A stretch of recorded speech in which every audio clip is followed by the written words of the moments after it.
Bab 211, Perjalanan berlatih seni bela diri dimulai. Rebecca juga mengangguk. Mereka semua adalah orang-orang yang telah mengambil air mancur awet muda. Mereka berumur panjang, jadi mereka tidak terburu-buru untuk menggendong cucu mereka sepagi ini. Juga, kamu harus memperhatikan. Kamu mungkin tidak mengetahuinya, tetapi Miars telah berkali-kali melaporkan kepadaku bahwa kamu terlalu berisik setiap malam, sehingga memengaruhi tidurnya. Ya kecil, kamu masih muda. Saran Rebecca. Si ayah mengerti. Ternyata semuanya karena Miars. Gadis sialan, dia jelas-jelas sedang membalas dendam. Setelah kembali, lihat bagaimana saya menyelesaikannya. Mata si ayah dengan santai mengarah ke Miars, dalam hati merasa kesal. Mungkin dia merasa si ayah memandang ke arahnya, tapi Miars tidak mengerti alasannya, jadi dia hanya menjawab dengan senyuman lebar. Namun, mengenai siling, si ayah kembali ke Rebecca dan memberinya senyuman masam. Setelah mencicipi buah terlarang untuk pertama kalinya, si ayah sudah lama terobsesi dengan hal semacam ini. Jika bukan karena air mancur awet muda yang menyebabkan menstruasinya tertunda, mungkin dia sudah hamil sejak lama. Karena bibi Rebecca menyebutkannya, mereka memang harus memperhatikan hal semacam ini. Jika dia ingin disalahkan, dia harus pergi dan menyalahkan Miars. Gadis itulah yang menghancurkan kehidupan seksualnya yang bahagia. Dalam beberapa hari berikutnya, si ayah tinggal di planet Hongshan dan melakukan pelatihan sederhana. Setelah mendengarkan saran Rebecca, si ayah sengaja mengurangi interaksi malamnya dengan Siling menjadi seminggu sekali. Di waktu tambahan, dia membiarkannya menghemat kekuatan dan memulihkan tubuhnya. Namun, perubahan ini menyebabkan Siling dipenuhi dengan kepahitan yang tersembunyi. Hari-hari berikutnya Miars sulit. Setiap kali suasana hati Siling sedang buruk, dia akan mencari Miars untuk melampiaskan amarahnya. Saat itulah Miars mengalami apa yang disebut jurang penderitaan. Beberapa hari lagi berlalu. Saat Miars menjadikan si ayah sebagai rekan latihannya, kekuatannya perlahan meningkat. Baru 2 bulan kemudian Adri, Brooke, dan yang lainnya kembali setelah mereka menyelesaikan pelatihan di alam semesta. Kali ini, setelah mereka keluar untuk berlatih, mereka telah menembus beberapa hambatan, dan kekuatan mereka meningkat pesat. Si ayah memperhatikan bahwa kekuatan pertempuran Adri telah mencapai 170.000, dan yang lainnya telah mencapai 160.000 kekuatan pertempuran. Meskipun kemajuan mereka tidak terlalu terlihat, dibandingkan dengan stagnasi sebelumnya, kemajuan yang mereka capai adalah hasil dari upaya besar yang telah mereka lakukan. Saat Adri dan yang lainnya kembali, mereka sangat bahagia. Melihat wajah mereka yang dipenuhi senyuman, terlihat jelas bahwa mereka sangat puas dengan prestasi yang diperoleh dari pelatihan mereka. Dari lokasi pendaratan pesawat luar angkasa hingga mereka tiba di rumah, mereka berbincang dan tertawa. Hei, apakah kamu merasa kekuatan orang-orang di sekitar kita sepertinya meningkat pesat? Adri memandang orang Saiyan yang lewat dan merasakan ada sesuatu yang berbeda. Memang benar, mereka tidak sekuat sebelumnya. Ketika mereka semakin dekat ke villa, mereka menemukan bahwa orang-orang di sana jauh lebih kuat, seperti beberapa anggota korps penjaga yang tinggal di dekatnya. Mereka hanya memiliki sekitar 20.000 kekuatan pertempuran beberapa bulan yang lalu, tetapi sekarang jumlahnya hampir 30.000. Kembali ke rumah, sebelum Adri dan yang lainnya dapat memamerkan kemajuan mereka, mereka terkejut menerima buah Tree of Might dari prajurit super yang ditugaskan oleh si ayah untuk bertugas mendistribusikan buah-buahan tersebut. Apa ini? Adri mengerutkan kening sambil melihat buah yang agak jelek di tangannya. Ini adalah buah dari pohon keperkasaan, itu dapat merangsang vitalitas sel. Rebecca tersenyum dan memberitahu Adri tentang apa yang terjadi baru-baru ini. Apa? Saya sebenarnya merindukan kejadian yang begitu indah. Terlebih lagi, Little Ya telah berhasil berubah menjadi Super Saiyan. Setelah selesai mendengarkan keseluruhan ceritanya, Adri hanya bisa menghela nafas karena dia telah melewatkan banyak hal indah. Baru setelah penjelasannya dia benar-benar mengerti. Ini menjelaskan kenapa saat dia bertemu dengan beberapa teman familiarnya tadi, dia bisa merasakan aura mereka telah banyak berubah. Terutama, beberapa orang Saiyan yang telah mencapai kemacetan sebelum dia berangkat. Setelah kembali dari pelatihannya, dia terkejut saat mengetahui bahwa mereka juga telah berhasil menerobos. Setelah penemuan itu, dia mulai bertanya-tanya bagaimana mereka bisa tumbuh begitu kuat. Jadi, itu berkat buah dari pohon keperkasaan. Tunggu, ada juga Super Saiyan. Ini adalah bentuk yang belum pernah mereka lihat sebelumnya. Mata Adri tiba-tiba berbinar, dan dia berteriak pada si ayah agar berubah menjadi Super Saiyan agar mereka dapat melihatnya. Si ayah tentu saja tidak bisa menolak permintaan mereka. Terlebih lagi, Siling dan Miars sepertinya tidak pernah bosan melihat wujud Super Saiyan. Di samping itu, mereka berisik, jadi si ayah mengangguk dan membawa mereka ke planet yang jauh dari planet Hongshan dan menunjukkan kepada mereka wujud Super Saiyan-nya. Ah, itu benar-benar Super Saiyan. Aura yang luar biasa ini sungguh menakjubkan. Adri melihat wujud Super Saiyan si ayah dan berkata dengan semangat. Aura kuat yang menggetarkan jiwa Super Saiyan tidak hanya tidak membuatnya merasa takut, tetapi juga membuat tubuhnya menjadi panas seolah-olah dia sedang mabuk. Bahkan kuler dengan mudah dibunuh oleh seseorang. Perairan di alam semesta sungguh dalam. Brooke berseru kagum dan tiba-tiba merasa kekuatannya tidak seberapa. Benar, si ayah, kamu bilang kamu akan pergi ke planet Metamor. Aku khawatir kamu harus menundanya sampai nanti. Wajah gelap Adri menunjukkan senyuman. Mengapa? Si ayah bertanya. Hahaha, Ini karena Paman Brook dan Bibi Lise, serta Paladi dan Alice, akan menikah. Adri tertawa terbahak-bahak. Siaya tercengang beberapa saat sebelum dia bertanya, bukankah mereka sudah menikah? Beberapa paman dan bibi sudah lama bersama, jadi Siaya mengira mereka sudah menikah. Bagaimana bisa? Mereka hanya tahu cara berlatih dengan gila-gilaan sepanjang hari. Meski sudah lama bersama, namun mereka belum pernah melangsungkan pernikahan. Kali ini, kami keluar dan membuat beberapa terobosan. Mereka berencana untuk hidup damai untuk sementara waktu, maka dari itu pernikahanlah. Selamat, Siaya tersenyum sambil melihat ke arah Brook, Lise, Paladi, dan Alice. Mereka berempat awalnya adalah anggota pasukan Adri, dan setelah bergaul selama lebih dari 2 dekade, mereka akhirnya berpasangan. Pernikahan mereka dijadwalkan akan dilangsungkan 5 hari kemudian. Karena protagonis dari pernikahan tersebut adalah Brook dan yang lainnya, yang merupakan prajurit super, semua orang Saiyan di planet Hongshan tenggelam dalam kegembiraan. Setelah pernikahan selesai, Siaya juga mengatur buah-buahan Tree of Might. Dia mengambil sebagian dari inventaris sebagai hadiah untuk beberapa kategori, Saiyan yang paling menonjol dalam menjalankan misi setiap tahun, dan Saiyan yang kekuatan pertempurannya telah mencapai level tertentu. Mereka semua menerima tambahan buah Tree of Might. Aturan dasarnya menyatakan bahwa ketika seorang Saiyan memasuki masa remaja, Saiyan bisa mendapatkan 1 buah. Dengan demikian, terdapat lebih dari 4.000 orang dalam kategori ini, yang saat ini berhak menerimanya. Terlebih lagi, ketika kekuatan pertempuran Saiyan mencapai 10.000 dan 20.000, mereka dapat menerima 1 untuk setiap pencapaian. Jumlah orang yang memenuhi syarat untuk kedua hadiah tersebut bahkan lebih sedikit, hanya beberapa ratus. Dengan dukungan 3 buah, selama mereka tidak terlalu malas, seharusnya tidak sulit untuk menembus 50.000 battle power. Sedangkan untuk level Super Warrior yang lebih tinggi, itu tergantung pada usaha mereka sendiri. Setelah semuanya diatur dengan baik, Siaya dan yang lainnya berangkat ke planet Metamor. Dia berharap seni bela diri di planet Metamor tidak mengecewakan mereka. Bab 212, 9 Dewa Bela Diri. Planet Metamor terletak di galaksi Katai Kuning tertentu di wilayah timur. Itu adalah salah satu bulan dari planet masif. Meski hanya bulan, ukurannya terbilang lebih besar dari bumi. Menurut kriteria evaluasi alam semesta yang diterima secara luas, planet Metamor dianggap sebagai planet tingkat menengah, dan ini berarti ada seorang ahli yang kekuatan pertempurannya telah menembus 1000 di planet Metamor. Siaya tiba di planet Metamor bersama Siling dan Miers. Tempat mereka tiba adalah lautan luas. Ada lautan biru jernih di bawah mereka. Ombaknya naik dan tertiup angin, menimbulkan semburan air laut dan menyebabkan burung camar yang berjarak ratusan meter jauhnya menjerit. Letaknya tidak jauh dari garis pantai. Planet Metamor sangat besar. Gravitasinya 7 kali lipat dari bumi, tetapi gravitasi kecil ini adalah sesuatu yang bahkan tidak mereka rasakan. Setelah merenung sebentar, Siaya berkata kepada Siling dan Miers, kami akan menahan aura kami terlebih dahulu. Tunggu sampai kita menanyakan situasi di kota Metamoran, baru kita bisa membuat rencana lain. Tujuan perjalanan mereka ini adalah untuk mempelajari seni bela diri Metamoran. Tidak perlu menimbulkan perhatian yang tidak semestinya dan meningkatkan kemungkinan menghadapi masalah yang tidak perlu tanpa alasan yang jelas. Siling dan Miers juga memahami hal ini. Mereka berdua mengangguk dan menahan aura mereka sebelum mengamati sekeliling mereka dengan rasa ingin tahu. Karena mereka muncul di atas lautan, mereka hanya bisa melihat sedikit daratan di kejauhan. Dari aura yang menyebar di udara, mereka sedikit banyak dapat menentukan jumlah ahli di planet ini. Singkatnya, kekuatan tempur rata-rata Metamoran hanya 3 hingga 400, tetapi ada banyak orang dengan kekuatan pertempuran puncak yang mencapai beberapa ribu. Aura-aura ini dikelompokkan menjadi 3 atau 4 kelompok. Bahkan ada beberapa yang memiliki kekuatan pertempuran melebihi 5.000.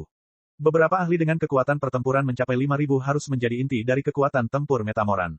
Tempat di mana mereka berkumpul pasti memiliki seni bela diri terbaik. Siaya membuat kesimpulan di dalam hatinya. Tempat berkumpulnya orang-orang kuat seringkali merupakan tempat dengan seni bela diri paling murni dan terbaik. Sama seperti The Lookout di alam surgawi di bumi, ini adalah tempat paling suci di dunia, dan sebagian besar seni bela diri di dunia berasal dari sana. Planet Metamor belum tentu memiliki pengamatan, karena hanya planet lemah yang membutuhkan perlindungan para dewa. Tentunya hal ini juga terkait dengan kearifan ras setempat. Jika ras lokal adalah ras barbar, meskipun mereka mendapat perlindungan dari dewa, mustahil untuk mengembangkan tempat suci. Earth's Lookout adalah kristalisasi kebijaksanaan umat manusia. Tempat yang dibicarakan Siaya memiliki banyak ahli yang berkumpul. Itu adalah bentrokan seni bela diri yang paling intens. Di tempat itulah mereka memiliki kemungkinan tertinggi untuk memperoleh seni bela diri magis. Bagus. Ayo pergi ke sana, Miers. Ingatlah untuk tidak menjadi sombong dan suka memerintah begitu kita tiba di sana. Siaya secara khusus menjelaskan hal ini kepada Miers karena dia belum dewasa seperti Siling, dan sifat biadabnya masih sangat terlihat. Mereka di sini untuk belajar seni bela diri, jadi lebih baik bersikap rendah hati, kalau tidak, akan mengherankan jika orang-orang ini mau mengajari mereka dengan serius. Oh saya tahu, Miers cemberut karena ketidakpuasan dan melambaikan tangannya ketika dia menyadari bahwa dialah satu-satunya yang diperingatkan berulang kali. Siaya meliriknya sebentar, lalu dia mengangguk ke arah Siling. Segera setelah itu, mereka membubung tinggi ke langit dan melesat melintasi langit dengan kecepatan tinggi. Ketika mereka mendekati benua itu, mereka mulai terbang di ketinggian yang rendah. Setelah melintasi beberapa hutan dan danau, lambat laun mereka menemukan jejak peradaban. Beberapa menit kemudian, mereka sampai di tempat tujuan, di depan gerbang kota tua. Ini adalah kota kuno yang pernah mengalami perubahan kehidupan. Jejak tahun di tembok kota yang berbintik-bintik membuktikan bahwa kota itu sudah sangat tua. Hah, beberapa orang mendarat di depan gerbang kota dan mulai memasuki kota bersama kerumunan. Meskipun kotanya sudah tua, namun di dalamnya cukup makmur. Masyarakat yang bersiap memasuki kota pun ramai dengan aktivitas. Terlepas dari warna rambut dan kulitnya, Metamoran tidak jauh berbeda dengan penduduk bumi. Pakaian mereka sedikit mirip dengan pakaian Gotenks. Adapun Siaya dan yang lainnya yang tiba-tiba jatuh dari langit, para Metamoran yang mengantri untuk memasuki kota sepertinya tidak terlalu terkejut melihat mereka. Mereka hanya memandang pendatang baru dengan rasa ingin tahu karena penampilan mereka berbeda dari diri mereka sendiri. Tetapi tak lama kemudian, mereka dengan cepat tertarik pada urusan mereka sendiri dan fokus pada urusan mereka sendiri. Sepertinya Metamoran terbiasa dengan wajah-wajah asing, pikir Siaya dalam hati. Kedudukan Metamoran sangat tinggi di antara manusia. Siaya mengukurnya. Kekuatan pertempuran rata-rata orang-orang di sekitarnya adalah sekitar 300, dan jika ditempatkan di bumi, mereka semua akan berada pada level seniman bela diri. Tentu saja, ini hanya bisa menjadi kasus khusus yang hanya terkait dengan kota, namun, itu masih mencerminkan perkiraan level Metamoran. Mereka sepertinya tidak terkejut dengan penampilan kita. Siling mendekati Siaya dan berbisik. Nah, ini menunjukkan bahwa tidak ada kekurangan alien di planet Metamor. Komunikasi dapat memungkinkan seseorang untuk terus berkembang. Sepertinya planet Metamor sangat mengetahui prinsip toleran terhadap keberagaman, kata Siaya. Berbeda dengan orang Namek yang menarik diri dari masyarakat, dan Yardratian yang menyembunyikan diri, orang Metamoran bersedia berkomunikasi dengan dunia luar. Selama pengunjungnya tidak jahat, Metamoran dengan senang hati bertukar pengalaman dengan orang lain, bahkan setelah mereka pergi ke dunia bawah. Ini juga merupakan rahasia di balik kemakmuran Metamoran dalam jangka panjang. Ayo pergi, kita harus masuk dan melihat situasinya. Setelah Siaya selesai, ketiganya pergi ke kota. Mereka melewati gerbang kota besar, akhirnya memasuki kota tempat tinggal Metamoran. Bagian dalam kota adalah pemandangan lain. Di sini, Siaya melihat jejak banyak alien, dan kebanyakan dari mereka adalah ras humanoid. Melihat seni bela diri planet Metamor lebih cocok untuk dilatih manusia, alien yang berkunjung sebagian besar adalah makhluk humanoid. Mereka masuk ke sebuah restoran, dan Siaya memesan beberapa hidangan dan kue untuk Siling dan Miers. Setelah itu, dia dengan penuh perhatian mendengarkan percakapan orang lain di sekitarnya. Di tempat-tempat seperti restoran dan kedai teh, seringkali mudah untuk menanyakan informasi. Tak lama kemudian, Siaya mendapatkan informasi yang dibutuhkannya dengan menguping pembicaraan beberapa orang di meja sebelah. Saya mendengar bahwa aula seni bela diri salah satu dari 9 bela diri abadi, Tuan Rade, akan segera mulai mengajarkan seni bela diri. Ini adalah kesempatan langka. Jika kami bisa mendapatkan petunjuk dari Tuan Rade, seni bela diri kami pasti akan meningkat pesat. Orang di meja di sampingnya berkata kepada teman-temannya. Kata-katanya penuh rasa hormat kepada Tuan Rade. Rekannya menjawab dengan penuh semangat, ya, Tuan Rade adalah salah satu dari 9 martial immortal yang legendaris, dia mahir dalam semua jenis seni bela diri magis. Saya sangat menantikannya. Sayangnya, beberapa master martial immortal biasanya sibuk mengembangkan seni bela diri. Kesempatan untuk belajar seni bela diri dari mereka sangat sedikit, jadi kesempatan ini jarang terjadi. Masyarakat sekitar pun ikut berdiskusi. Semakin banyak mereka berbicara, semakin bersemangat mereka, berharap mereka dapat segera menerima petunjuk dari master martial immortal. Saat Siaya mendengarkan dengan tenang di samping, dia mengambil cangkir dan menyesapnya sambil merenung. Setelah mendengarkan mereka, tampaknya orang terkuat di planet Metamor adalah 9 dewa bela diri. Jika ini benar, mereka pastilah orang-orang dengan kekuatan pertempuran melebihi 5.000. Apa yang istimewa dari dewa bela diri yang mahir dalam semua jenis seni bela diri magis? Kalian berdua, makanlah dengan cepat. Sebentar lagi, kita akan mencari martial immortal Rade itu. Siaya menoleh ke Siling dan Miers dan berkata. Bukankah mereka bilang masih ada waktu sampai Rade bisa mengajar seni bela diri? Siling mengambil kue di atas meja dan memakannya dengan elegan, tetapi kecepatannya sama sekali tidak lambat, dan segera, setumpuk besar kue telah dimakan olehnya. Siaya menggelengkan kepalanya. Apa yang kita pelajari sebelum dia mengajar seni bela diri di depan umum? Lebih baik langsung pergi dan mencari martial immortal. Seni bela diri yang diajarkan di depan umum semuanya biasa saja, dan seni bela diri tingkat tinggi yang sebenarnya diajarkan 1 lawan 1. Siaya tidak terlalu memikirkan seni bela diri biasa. Dia berusaha mempelajari seni bela diri yang sebenarnya seperti teknik fusion. Bagus. Siling memikirkannya sebentar dan setuju. Dia dan Miers kemudian mempercepat kecepatan makan mereka, membayar tagihan, dan pergi. Karena planet Metamor sering berkomunikasi dengan dunia luar, mata uang wilayah timur dapat digunakan di sini. Setelah meninggalkan restoran, mereka menyembunyikan aura mereka, dan kemudian dengan cepat berjalan menuju aula seni bela diri martial immortal Rade. Segera, sebuah bangunan besar dan megah muncul di depan mereka. Bab 213, Konfrontasi Seni Bela Diri. Aula seni bela diri dari Martial Immortal, Rade, sangat besar. Bangunan kayu itu dipartisi menjadi lebih dari selusin platform pelatihan luar ruangan. Selain itu, terdapat juga 7 hingga 8 area latihan dalam ruangan. Saat ini, ada ratusan peserta magang yang memperkuat fondasi mereka di aula seni bela diri. Siaya melihat bahwa kekuatan pertempuran para murid magang ini sebagian besar sekitar 5 atau 600. Jika mereka ditempatkan di bumi, mereka akan menjadi seniman bela diri yang langka, tetapi di aula seni bela diri Martial Immortal Rade, mereka hanya bisa menjadi murid magang. Sistem seni bela diri planet Metamor cukup unik.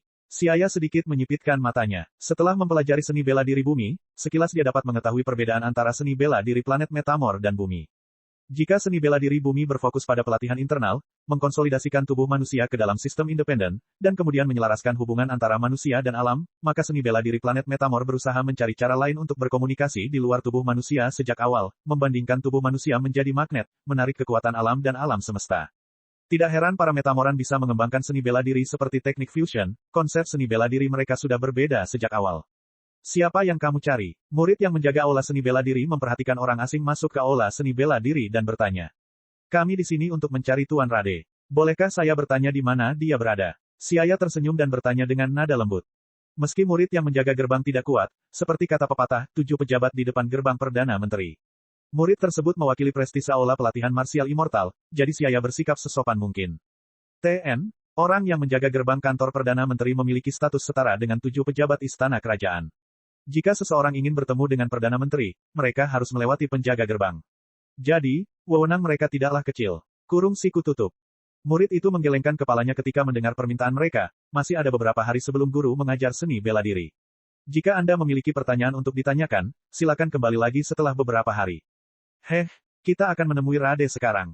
Miers melompat keluar dan berkata. Kalian sekalian, Guru Rade sedang meneliti seni bela diri, dia tidak bisa melihat tamu, jadi silakan kembali lagi nanti. Murid itu mengerutkan kening, merasa tidak senang. Sebagai salah satu dari 9 bela diri abadi di planet Metamor, status mulia seperti apa yang dimiliki Guru Rade, apakah mereka berpikir bahwa mereka dapat melihatnya hanya karena mereka berkata demikian? Guru meluangkan waktu untuk mengajarkan seni bela diri kepada dunia luar. Ini sudah merupakan kebaikan yang luar biasa. Apakah orang-orang ini masih belum puas? Siapa yang menyuruhmu menembak mulutmu? Siaya meremas kepala Miers dengan ringan. Anak ini tidak dapat melakukan apapun dengan benar. Bukankah dia berjanji untuk menjadi baik, tidak berbicara sembarangan, dan tidak suka memerintah sebelumnya? Siaya tidak mengira dia akan mengingkari janjinya setelah bertemu seseorang, mereka bahkan belum bertukar kata. Melihat murid itu sebentar, Siaya tidak banyak bicara. Dia langsung berubah menjadi seberkas cahaya dan menghilang. Setelah melihat ini, Siling dan Miers tersenyum pada muridnya, dan mereka juga langsung menghilang. Murid itu terkejut. Apakah ketiga orang itu ahli yang luar biasa? Murid itu menjadi tegang dan dengan cepat berlari ke aula seni bela diri untuk menceritakan hal ini kepada rekan-rekan magangnya di dalam. Saat memasuki aula seni bela diri dan melewati beberapa area pelatihan, Siaya sampai di area dalam aula seni bela diri, disinilah Rade tinggal. Di kejauhan, Siaya melihat seorang pria parubaya dengan pakaian latihan putih duduk di lantai kayu, matanya terpejam, dan dia sepertinya sedang memikirkan sesuatu. Dengan auranya, Siaya merasakan kekuatan pertempuran Rade telah mencapai 6210, dia adalah ahli seni bela diri yang luar biasa. Halo, Tuan Rade. Siaya melangkah maju dan berkata dengan ekspresi tenang, saya Siaya, seorang seniman bela diri dari planet Hongshan. Saya pernah mendengar nama istimewa planet Metamor. Saya secara khusus datang ke sini untuk mengunjungi Tuan Rade dan meminta petunjuk dari Anda. Tuan Rade membuka matanya dan menatap tajam ke arah Siaya seolah ingin melihat ke dalam dirinya. Matanya mengikuti pergerakan ketiga orang itu, dan dia sedikit terkejut, dia tidak dapat melihat kekuatan sebenarnya dari orang-orang ini. Hei, pemahamanmu tentang seni bela diri seharusnya tidak kalah denganku. Samar-samar saya bisa merasakan bahwa langkah Anda cukup alami. Ini benar-benar jenis seni bela diri yang berbeda. Tuan Rade tertawa. Dia merasakan kedalaman seni bela diri bumi untuk pertama kalinya. Tampaknya ini adalah jenis seni bela diri yang luas dan mendalam, dan ini merupakan godaan besar bagi dia yang terobsesi untuk meneliti seni bela diri. Siaya tertawa dengan rendah hati dan tidak menyangkalnya. Planet Hongshan, apakah itu planet perdagangan yang baru-baru ini bermunculan di wilayah timur? Tak disangka ia mempunyai seni bela diri yang begitu ajaib, gumam Tuan Rade dalam hati sejenak. Jika Anda tidak menyukainya, silakan bertukar petunjuk dengan saya. Senang rasanya saya bisa bertukar petunjuk dengan seniman bela diri sungguhan. Siaya mengangguk. Dia mengerti bahwa jika Wright ingin bertukar petunjuk dengannya, itu menunjukkan bahwa Wright sangat menghargai seni bela dirinya, jadi Siaya tidak menolak. Dia mengikuti Tuan Rade ke panggung seni bela diri di dekatnya. Daripada membiarkan Siling atau Miers bertarung, dia secara pribadi memilih untuk naik ke platform. Pertama, dia harus merasakan secara pribadi kemisteriusan seni bela diri Metamoran dan mengetahui apakah dia layak mempelajarinya atau tidak. Kedua, dia gatal ingin berkelahi karena ingin melatih anggota tubuhnya. Di platform seni bela diri, Xiaya menyesuaikan aura di tubuhnya, menahan nafas batin, dan menekan kekuatan pertempurannya ke tingkat yang sama dengan Tuan Rade. Kemudian, dia mengambil posisi bertarung. Karena ini adalah pertarungan semata-mata untuk bertukar petunjuk, Xiaya tidak terburu-buru mengambil inisiatif melancarkan serangan, dan sebaliknya, dia diam-diam mengamati. Tuan Rade memandang pemuda di depannya dengan ekspresi muram karena tekanan kuat muncul dari pemuda itu dan tiba-tiba menyerangnya. Pakar, mata Tuan Rade berbinar. Sulit membayangkan pemuda di depannya ini memiliki kekuatan yang tidak kalah dengan miliknya. Saya akan mulai, kata Tuan Rade, dan sosoknya menghilang di depan mata Xiaya. Wajah Xiaya tenang, dan matanya terus melihat sekeliling ke segala arah, mengikuti sosok Tuan Rade. Suara mendesing. Sesosok tubuh tiba-tiba muncul di dekat pinggang Xiaya. Xiaya membalikkan badannya ke samping, menghindari serangan di pinggangnya, lalu berbalik dan meninju lawannya. Gambar setelahnya, gumam Xiaya dalam hati, jelas kecewa dengan tindakan Tuan Rade. Dia mengira Tuan Rade mendapat serangan yang luar biasa, tapi dia tidak menyangka itu hanya bayangan belaka. Ini adalah langkah jelek yang juga digunakan di bumi. Namun, saat itu, sesuatu yang tidak terduga terjadi. Bayangan yang jelas-jelas dilewati oleh tinjunya, tiba-tiba menyerang Xiaya, membawa serta angin kencang. Bayangan ini nyata. Xiaya terkejut. Dia mengayunkan tubuhnya dan melambaikan tangannya untuk melakukan serangan balik, tangan dan kakinya berturut-turut menyerang. Itu jelas merupakan bayangan ilusi, tapi ketika menghantam tanah, ia mampu menghasilkan suara. Tubuh Xiaya berkelebat dan menghindari serangan berikutnya dari Tuan Rade. Serangan terus datang secara bergelombang, mengaum seperti serigala dan harimau yang ganas. Dengan beberapa kilatan, Xiaya mundur beberapa meter. Kemudian, dia bergoyang ke samping dan berteriak keras. Seluruh tubuhnya diselimuti oleh lapisan bilaki yang sangat tipis, dan dia menukik ke arah Tuan Rade. Di luar aula seni bela diri, Siling mengerutkan kening dan menyaksikan pertarungan di peron. Cara menyerang Metamoran ini sungguh aneh. Itu jelas merupakan bayangan ilusi, tetapi ia memiliki kekuatan yang kuat dan seperti substansi. Seni bela diri seperti itu memiliki kualitas menyerang dan bertahan. Mungkin kita benar-benar bisa belajar banyak di sini. Siling membuang sedikit rasa jijik di hatinya. Keterampilan mengubah apa yang nyata dan salah telah membuka matanya. Hei, jika kita bisa mempelajarinya, kita pasti tidak akan dirugikan saat melawan musuh di masa depan. Mata Mier bersinar. Siling tertawa dan berkata, mungkin, tapi menurutku keterampilan ini yang mampu mengubah apa yang nyata dan apa yang salah mungkin tidak efektif jika kita menghadapi serangan energi yang besar. Yang disebut pedang berat tidak memiliki ujung, dan tidak berfungsi asteris. Tidak peduli betapa anehnya keterampilan seseorang, saya akan menghancurkannya dengan kekuatan dan langsung menghancurkan semuanya menjadi beberapa bagian. Jadi, jika menyangkut pertarungan berkekuatan tinggi, skill Pak Rade mungkin tidak efektif. TL, itu berarti keterampilan pedang yang sebenarnya tidak bergantung pada ujung pedang, sebaliknya, hal ini bergantung pada pelatihan individu. Miers mengerucutkan bibirnya dan melihat kembali ke peron dengan penuh minat. Di atas platform seni bela diri, Xiaya dan Tuan Rade berimbang karena Xiaya menekan kekuatannya ke level yang sama dengan lawannya. Meski matanya masih tajam, namun pergerakan anggota tubuhnya terbatas, sehingga untuk sementara, dia bukanlah lawan Tuan Rade. Ini adalah konfrontasi pertama antara seni bela diri bumi dan planet Metamor. Pertukaran petunjuk ini merupakan hal yang langka bagi Xiaya dan Tuan Rade. Bab 214, Mei-Ling. Bagus, teriak Pak Rade dengan keras. Seni bela diri bumi yang ajaib dan luas telah membuka matanya. Siapa sangka ada seni bela diri seperti ini di dunia.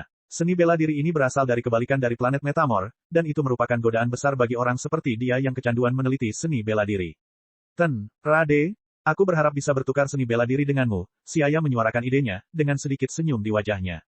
Mata Tuan Rade berbinar, dan dia mengangguk berulang kali. Baiklah, ada beberapa ruangan kosong di aula seni bela diri. Saya meminta kalian bertiga untuk tinggal di sini. Kita bisa melakukan pertukaran yang baik.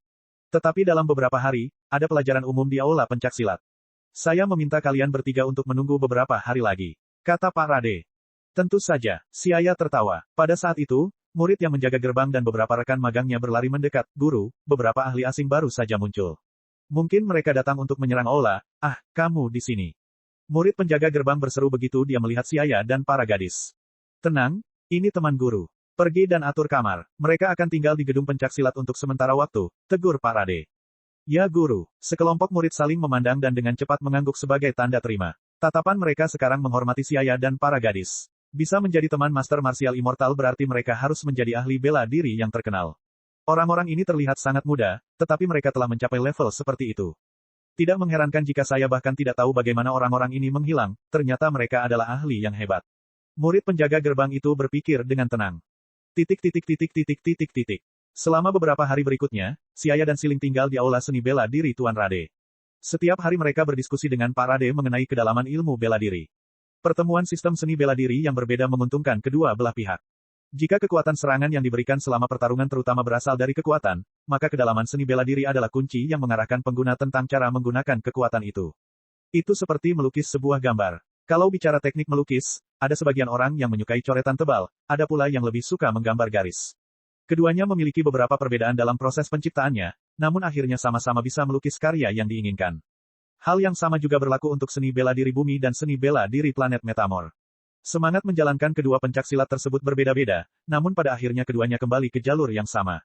Bagaimana cara bertarung? Mereka berdua akan mencapai tujuan yang sama melalui rute yang berbeda. Segera, hari pelajaran umum Aula Seni Bela Diri tiba. Pada hari itu, banyak alien dan metamoran berkumpul di Aula Seni Bela Diri. Mereka tertarik dengan reputasinya. Saat itu, Siaya menyadari betapa terkenalnya nama 9 bela diri abadi. Untuk mendapatkan petunjuk dari Pak Rade, banyak orang yang mengantri panjang di luar aula. Antrean sudah mulai terbentuk beberapa hari sebelumnya. Tentu saja, karena banyaknya orang, petunjuk dari Martial Immortal tidak bisa terlalu detail, tetapi petunjuk biasa Tuan Rade menguntungkan semua orang yang datang, dan mereka semua merasa sangat puas. Terkadang, seni bela diri memang seperti ini. Jika mata seseorang dikaburkan oleh sehelai daun tipis, dan setelah itu, daun tersebut ditusuk, pemandangan yang akan dilihatnya akan sangat berbeda dengan pemandangan yang akan dilihatnya jika daun tersebut dihilangkan seluruhnya. Tuan Rade mengklarifikasi keraguan semua orang dengan pencapaiannya yang luar biasa dalam seni bela diri. Bukankah ini seni bela diri yang memantapkan? Siaya, apakah kita benar-benar harus mempelajari tindakan buruk seperti itu? Miers memandang metode pelatihan yang dijelaskan dalam buku bergambar dengan tidak senang. Itu adalah hari setelah pelajaran umum. Siaya menggunakan esensi seni bela diri bumi sebagai imbalan atas beberapa keterampilan unik metamoran yang mendalam. Saat ini, Siling dan Miers sedang berlatih teknik fusi, metamoran yang paling terkenal. Seni bela diri planet Metamor sangat mirip dengan sihir, dan ini adalah keterampilan yang dikembangkan dari sistem pelatihan unik metamoran. Teknik fusi, keterampilan rahasia yang hebat dianggap yang terbaik di antara banyak keterampilan rahasia.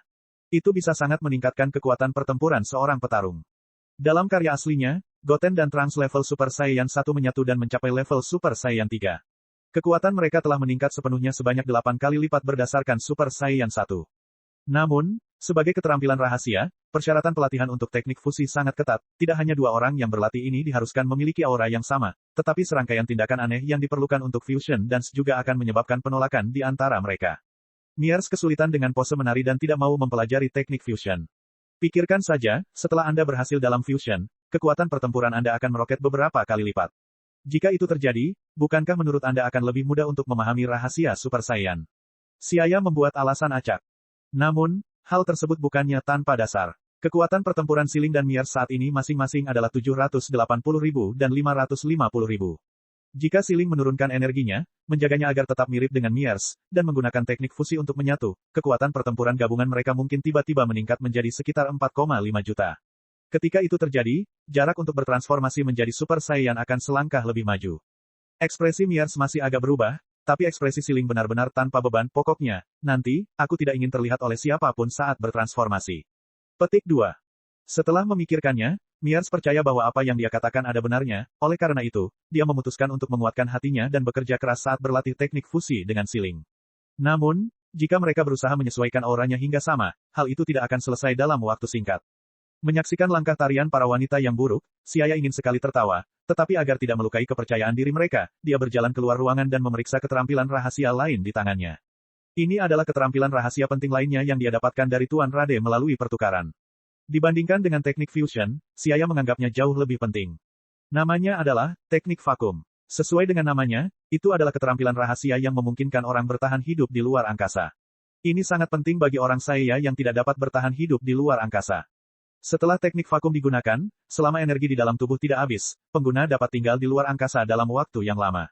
Alih-alih udara, energi digunakan untuk mengisi sel. Sebuah eksperimen dilakukan pada fisik Saiyan biasa, dan Saiyan mampu bertahan di luar angkasa selama maksimal 7 hari. Meskipun tidak mungkin untuk tinggal dalam waktu lama, ini sudah sangat berharga bagi orang saya. Jika teknik vakum tersebar luas di planet Hongshan, setidaknya, tidak perlu khawatir tentang masalah pertempuran di luar angkasa. Memikirkan hal ini, mata Siaya berbinar.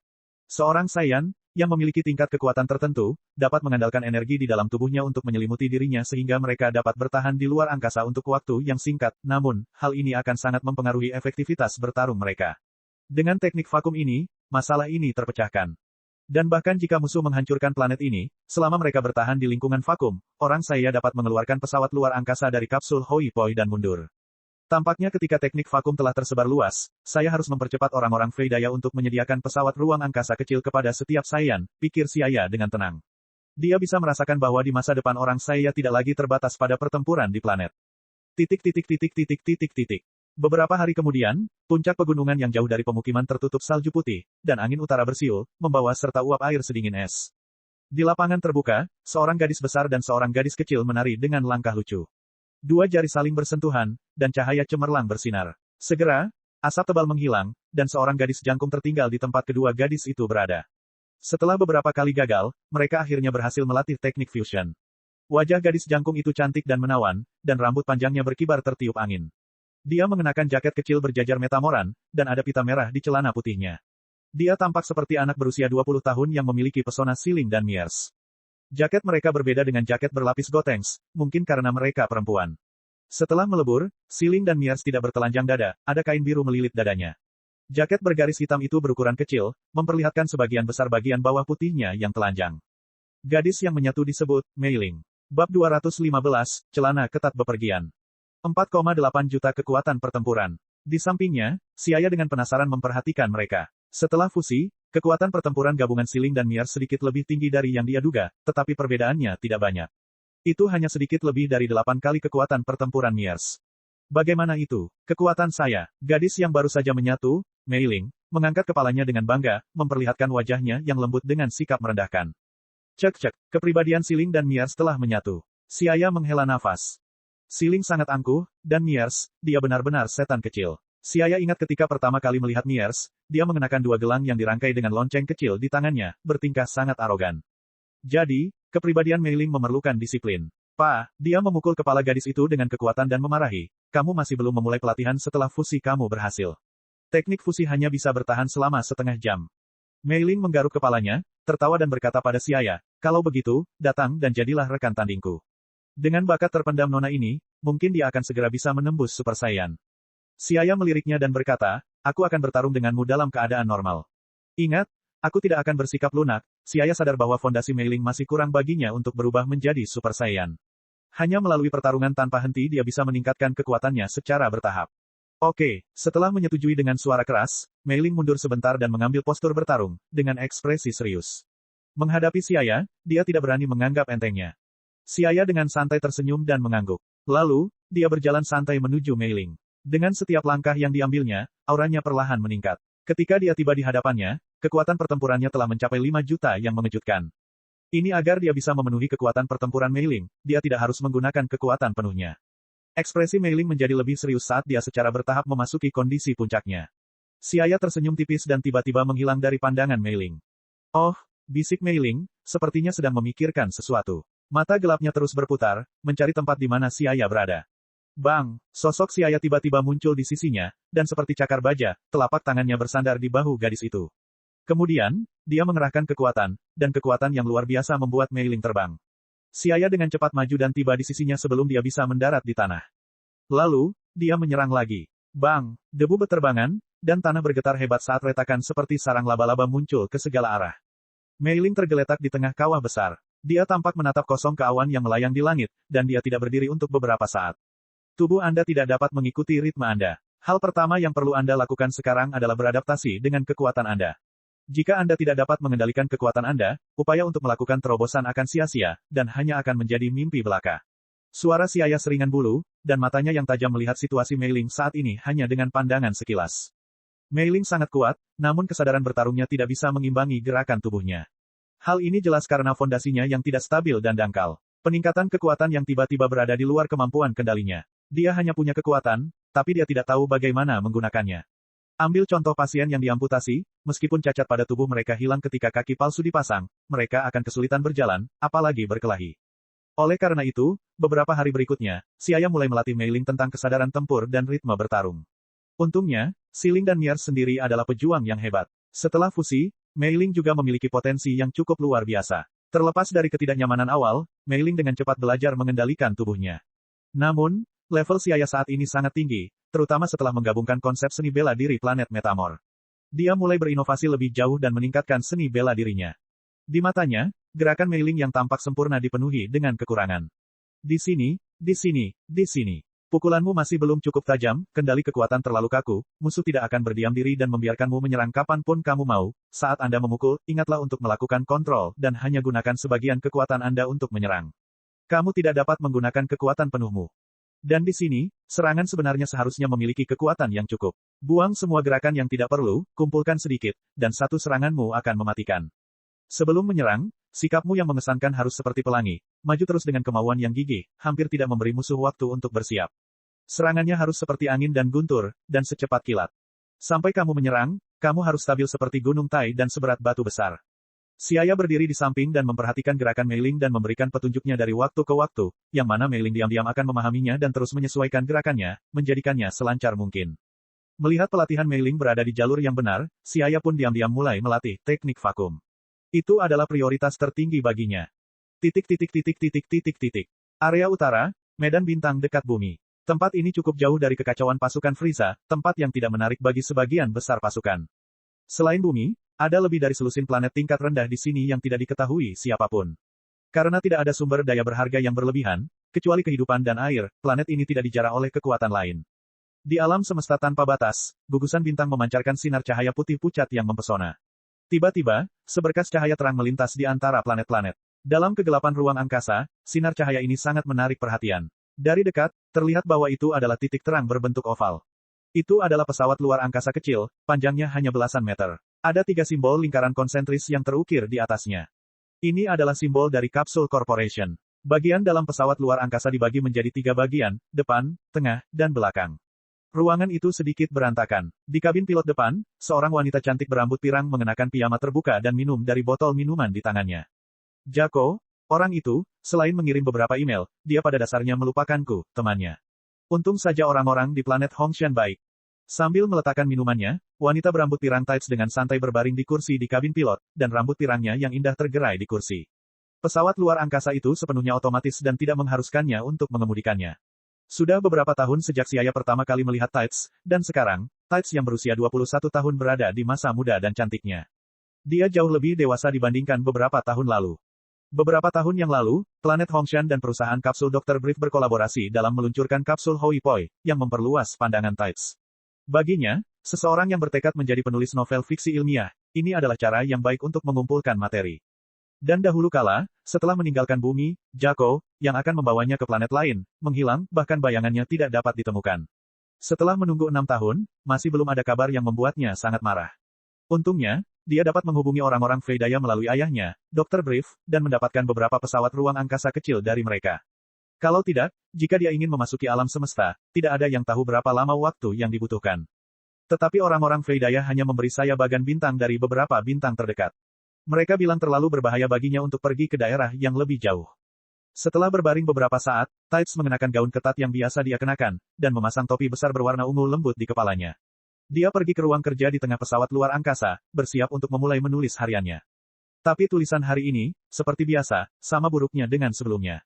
Menulis beberapa kata seperti memeras setiap kata dari dirinya, dan ini membuat Tights sebagai penulis menjadi sangat tidak nyaman. Dia mengambil pulpen dan menulis di buklet. Tidak dapat menemukan alur pemikirannya, dia hanya melemparkan pena ke atas meja dan menghela nafas dalam hatinya. Sayang sekali saya tidak bisa pergi ke banyak tempat, jika tidak, saya pasti akan mendapatkan ide kreatif dan inspirasi untuk menulis novel yang luar biasa. Tiba-tiba, terdengar ledakan, dan pesawat ruang angkasa itu bergetar hebat. Rupanya benda itu menabrak sesuatu. Alarm keras menyusul, dan pesawat luar angkasa mulai jatuh menuju planet terdekat. Hei, apa yang terjadi? Tights berteriak keras saat dia memegang pegangan di pesawat luar angkasa. Melalui lubang intip di kedua sisi, dia melihat sebuah pesawat ruang angkasa berbentuk bola, yang tidak jauh dari miliknya, juga jatuh. Jelas sekali bahwa kecelakaan ini disebabkan oleh tabrakan kedua pesawat luar angkasa tersebut. Aku benar-benar menemukan hal seperti itu, bukan saja tidak ada rasa takut dalam suaranya, tapi juga dipenuhi dengan sedikit kegembiraan. Inilah inspirasi menulis. Benar saja, seperti yang dikatakan para senior, seni berasal dari kehidupan, tetapi lebih tinggi dari kehidupan. Itu tidak salah sama sekali. Tights tidak sabar untuk mengambil pena dan mencatat pengalamannya, yang akan dia poles sedikit dan diubah menjadi fiksi ilmiah populer. Bab 216, Vegeta yang terluka parah. Di bagian selatan wilayah utara, planet Jishui. Itu adalah planet tingkat rendah dengan kekuatan militer yang sangat kecil. Suatu hari, Dua bola api merah melesat di langit, seolah-olah hukuman dari dewa sedang turun, menimbulkan api dan debu di seluruh langit. Hal ini membuat orang-orang primitif yang hidup di planet ini menjadi sangat panik. Segera, semua ras penduduk asli berlutut di tanah satu persatu dan berdoa kepada dewa mereka. Pesawat ruang angkasa yang jatuh di padang rumput menciptakan kawah, dan menimbulkan awan debu yang membuat lapisan hijau menghijau dengan lapisan tanah.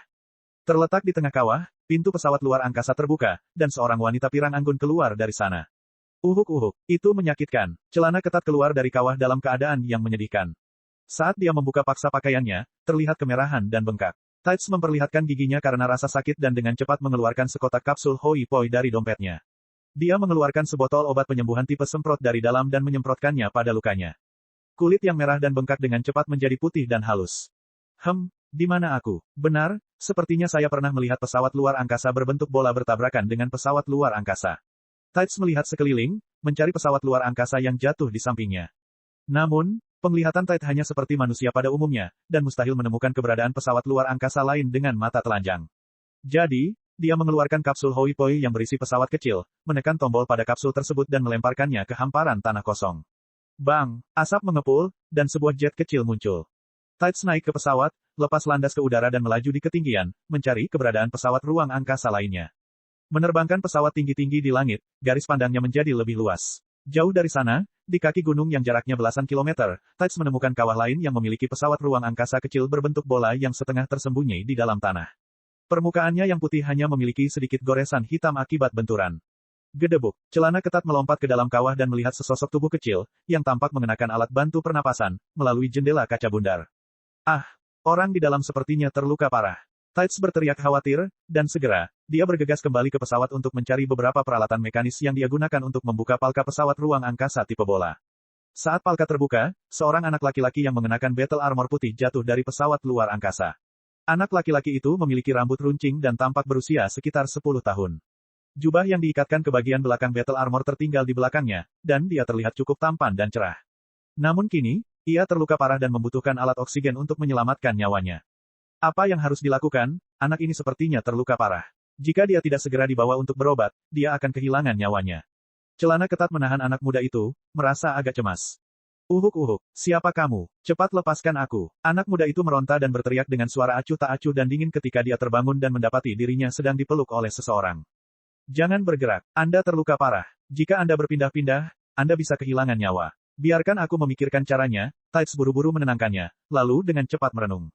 Kamu, Nona, biarkan aku pergi. Mata anak muda itu sangat tajam, dan dia berjuang sebentar sebelum kepalanya menoleh ke samping, kehilangan kesadaran. Tights mengira bocah itu telah meninggal, jadi dia tidak bisa menahan diri untuk tidak berteriak. Dia meletakkan tangannya di bawah lubang hidung anak laki-laki itu. Untungnya, dia masih bernafas. Celana ketat menepuk dadanya dan menghela napas lega. Dia mengeluarkan sebuah villa dari kapsul Hoi Poi dan meletakkannya di tanah.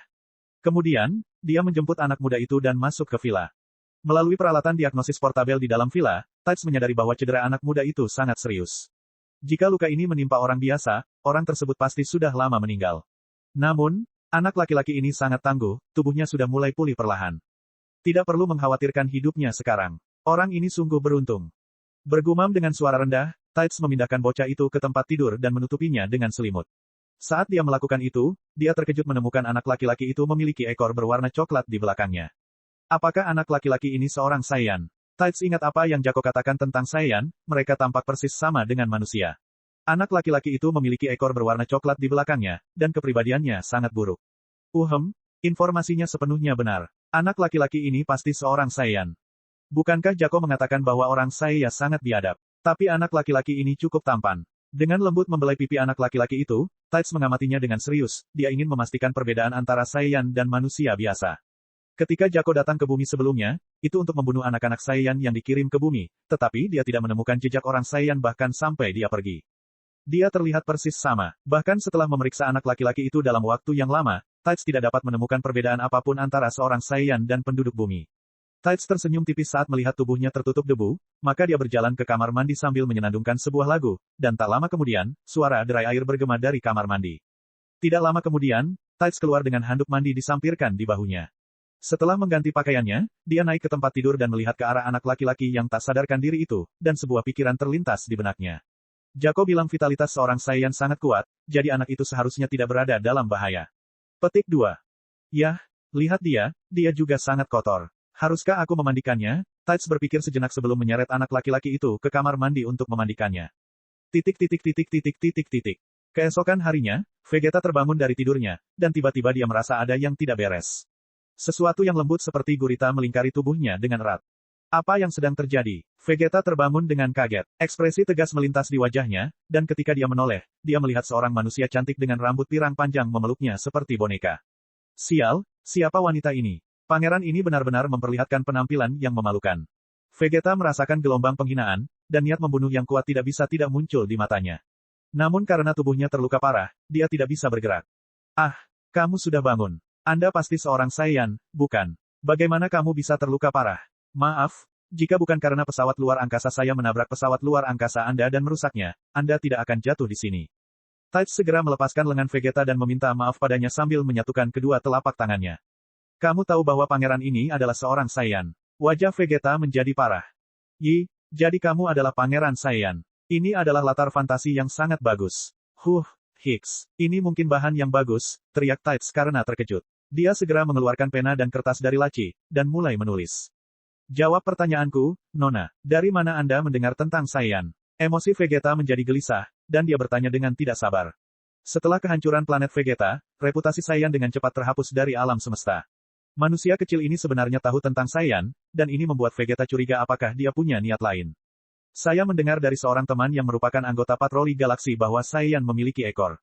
Saat dia mengatakan ini, Tides meraih ekor Vegeta dan menggoyangkannya. Wajah Vegeta berubah menjadi hitam seperti tinta, dan dia berteriak dengan keras, kamu masih tidak membiarkan aku pergi, Nona. Niat membunuh yang tak terukur terlintas di benaknya. Kenapa kamu berteriak wanita, wanita? Saudari ini bernama Tides, ingat. Celana ketat melotot dengan ketidakpuasan saat kedua tangannya dengan santai mengusap kepala Vegeta. Vegeta sempat murung untuk beberapa saat, namun dia tidak mampu bergerak sedikitpun karena lukanya yang serius. Kalau tidak, wanita yang berani bersikap tidak hormat padanya pasti sudah dibunuh olehnya. Battle armorku, apakah kamu yang mengubahnya? Pakaian keras itu Anda mungkin tidak mengetahuinya tetapi untuk melepas pakaian Anda, saudari ini harus berusaha keras. Apa kau tidak punya hal lain yang lebih baik untuk dilakukan selain mengenakan pakaian seperti itu? Celana ketat mulai berceloteh. Vegeta sangat kesal sehingga dia hanya menutup matanya dan tidak berbicara. Hei bocah nakal, apakah kamu tidak punya sopan santun? Bab 217, Celana Ketat dan Vegeta. Beberapa hari kemudian, luka Vegeta agak membaik, setidaknya tidak sulit untuk bergerak dalam jarak dekat. Ketika Tides melihat ini, dia berulang kali berseru kagum bahwa fisik orang Saiyan benar-benar kuat. Jika itu manusia, mereka pasti sudah setengah lumpuh, dan di paruh kedua hidup mereka akan membutuhkan kursi roda sebagai pendamping. Beberapa hari terakhir ini, suasana hati Vegeta sangat buruk, melihat wanita bernama Tides itu tidak takut padanya dan memperlakukannya seperti mainan. Setelah luka pangeran ini sembuh, aku pasti akan membunuh wanita ini dengan tanganku sendiri, pikir Vegeta dengan ekspresi muram saat melihat Tides berjalan mendekat, mengenakan pakaian terbuka. Hei, Vegeta, bisakah kamu tidak cemberut sepanjang hari? Tersenyumlah, celana ketat itu dengan santai duduk di samping tempat tidur. Vegeta melipat tangannya di depan dada dan bersandar di sudut tempat tidur. Wanita, tidakkah kamu merasa malu, mengenakan pakaian terbuka sepanjang hari? Petik 2. Celana ketat menarik kain di dadanya, memperlihatkan pemandangan luas dari kulit putih dan lembut, dan berbicara, tanpa mempedulikannya sedikit pun, apa hubungannya denganmu? Tidak bisakah aku melakukan apapun yang kuinginkan di rumahku? Lagi pula kamu masih anak-anak. Bukannya saudari ini akan memakanmu? Jangan bilang kalau kalian, orang saya, sudah dewasa secepat ini. Celana ketat bercanda sambil melihat ke arah Vegeta. Saya berumur 11 tahun, kata Vegeta acuh tak acuh. Apa? Celana ketat terkejut. Melihat anak muda yang pendek dan kurus di depannya, dia tidak tahu sama sekali bahwa dia sudah berumur 11 tahun. Saya pikir kamu berumur kurang dari 10 tahun. Jadi kamu sudah berumur 11 tahun. Apa yang harus dilakukan? Bukankah kamu pernah melihat kakak telanjang? Tahun ini kakak berumur 21 tahun. Meski itu masalah, bagaimana kalau kakak menikahimu? Celana ketat berpura-pura bersikap malu-malu. Mengenai anak muda yang acuh tak acuh ini, dia suka selalu memunculkan ide untuk melecehkannya, dan setiap kali dia melakukannya, suasana hatinya menjadi gembira. Namun, dia tidak tahu betapa berbahayanya keberadaan Saiyan di depannya ini. Vegeta memiliki sifat acuh tak acuh, dan tangannya berlumuran darah saat bekerja di bawah Frieza selama bertahun-tahun. Setelah lukanya sembuh, orang pertama yang dia bunuh mungkin saja dia. Wanita tak tahu malu. Vegeta mengerutkan kening dan menoleh ke samping, tidak berbicara. Dengan senyuman di wajahnya, Tides memperhatikan dengan tidak peduli saat Vegeta memalingkan wajahnya, dan suasana hatinya tiba-tiba menjadi sangat baik. Dia membelai rambut indah di samping telinganya dan tiba-tiba tertawa. Ayah, saya tidak pernah menyangka Yang Mulia ternyata begitu polos. Petik 2. Oh, ngomong-ngomong, apakah kalian para Saiyan pergi melakukan misi bahkan di usia yang begitu muda? Apa yang terjadi sebelumnya? Mengapa tubuhmu terluka parah? Celana ketat bertanya dengan prihatin. Sebelumnya, Jako telah menyebutkan sedikit tentang situasi orang Saiya, tapi dia ingin mendengarnya dari orang Saiya sendiri, karena itu bisa menjadi bahan tulisan yang bagus. Vegeta memandang Tides dengan dingin dan melihat bahwa wanita tak tahu malu itu sedang menatapnya dengan wajah bergosip. Dia tahu bahwa jika dia tidak mengatakan apa-apa, wanita itu pasti tidak akan melepaskannya, jadi dia dengan acuh tak acuh berkata, hanya ada beberapa orang Saiya yang tersisa di alam semesta setelah planet Vegeta dihancurkan. Saya ditugaskan ke planet terpencil. Vegeta berbicara dengan kaku, dan Tides terus merekam dengan pena dan kertas. Setelah hilangnya Slug, bintang-bintang di bawah pemerintahannya dengan cepat mengalami kekacauan karena tidak adanya pemimpin mereka. Pada saat itu, Vegeta diperintahkan untuk mengikuti Frieza Corp dan menggabungkan mereka, tetapi mereka menghadapi perlawanan di planet terpencil, dan dia terluka parah dalam pertempuran tersebut. Tunggu, kekuatan pertempuran apa yang baru saja kamu katakan? Celana ketat menghentikan penanya dan bertanya, nalurinya memberitahunya bahwa ini adalah latar yang sangat penting dan mungkin memiliki efek yang tidak terduga jika digunakan dalam novel. Wanita bodoh. Vegeta memandangnya dengan jijik dan dengan tidak sabar berkata, kekuatan pertempuran adalah nilai numerik yang digunakan untuk mengukur intensitas energi seseorang. Tides berulang kali mengangguk, menuliskan informasinya, dan berkata, sambil melihat ke arah Vegeta, apa kekuatan pertempuranmu? 4360. Vegeta dengan bangga mengangkat kepalanya. Dulu ketika planet Vegeta belum dihancurkan, nilai numerik ini adalah nilai yang hanya bisa dicapai oleh prajurit tingkat tinggi saat dewasa. Saat ini, Vegeta baru berusia 11 tahun, namun dia sudah memiliki kekuatan pertempuran yang begitu kuat. Bagaimana dengan saya? Tides tidak tahu apa yang diwakili oleh angka 4360, jadi dia bertanya lagi. Vegeta memandangnya dengan pandangan menghina, dia mengeluarkan detektor energi dan mengarahkan pandangannya ke arahnya. Hei, manusia, kamu berasal dari planet mana? Kenapa kekuatan pertempuranmu seperti ini? Seru Vegeta kaget dan tidak percaya melihat nomor itu. Pada detektor, apa yang telah terjadi? Mungkinkah saudari ini sangat kuat? Bukankah aku sudah memberitahumu bahwa saudari telah belajar kungfu? Celana ketat menegakkan dadanya, penuh percaya diri. Vegeta dengan dingin mendengus dan berkata dengan nada menghina, kekuatan pertempuranmu hanya 2 poin. Saya belum pernah melihat ras yang begitu lemah. Sampah. Segera, dia sangat sedih. Setelah terluka parah, dia bahkan tidak bisa menahan sampah yang hanya memiliki 2 kekuatan pertempuran, yang tidak dapat diterima oleh orang sombong seperti Vegeta. Bagaimana ini bisa terjadi? Apakah kamu salah? Tides berteriak tak percaya, lalu dia mengambil detektor energi itu dan melihatnya. Itu benar-benar mengatakan hanya 2 kekuatan pertempuran. Dia tiba-tiba tertawa malu, dan sedikit kemerahan muncul di wajahnya. Sekarang Tides akhirnya punya gambaran kasarnya. Nilai kekuatan pertempuran. Berapa lama lagi cederamu akan pulih? Tanya celana ketat. Jika aku punya peralatan penyembuhan, aku bisa pulih dalam 7 jam, tapi siapa sangka dalam perjalanan aku akan bertabrakan denganmu, wanita bodoh. Kalau saya mengandalkan kemampuan pemulihan tubuh saya sendiri, mungkin butuh waktu 1 bulan. Bagaimanapun, pesawat luar angkasa saya rusak, saya tidak tahu berapa lama waktu yang dibutuhkan untuk menghubungi kantor pusat. Vegeta memandang celana ketat dengan dingin. Itu semua karena wanita bodoh inilah dia menjadi seperti ini. Ketika dia mendapat kemampuan membunuh, dia pasti akan membunuh wanita ini terlebih dahulu. Hehe, Tides tersenyum malu, omong-omong tentang pesawat luar angkasa, saudari di sini punya lebih banyak. Segera setelah selesai berbicara, dia mengeluarkan kapsul Hoi Poi dan mengocoknya. Bagaimanapun juga, dia adalah nona besar dari Kapsul Corporation. Ada beberapa kotak kapsul di tubuhnya, bagaimana bisa dia hanya memiliki 1 pesawat luar angkasa? Apa ini? Vegeta bertanya. Kapsul Hoi Poi. Ini sudah cukup populer di wilayah timur, apakah kamu tidak melihatnya? Tides terkejut dan menyerahkan kapsul Hoi Poi. Ia telah dinasihati oleh orang-orang Veidaya, sehingga ia tahu bahwa posisi bumi tidak bisa sembarangan diungkapkan. Dengan demikian, kapsul Hoi Poi dikatakan sebagai produk dari kawasan timur. Apakah ada pesawat luar angkasa di dalam kapsul ini? Mengambil kapsul Hoi Poi dan melihatnya sebentar, Vegeta merasa cukup sulit untuk percaya bahwa ada pesawat luar angkasa di dalamnya. Teknologi kompresi ruang ini harusnya sangat mendalam.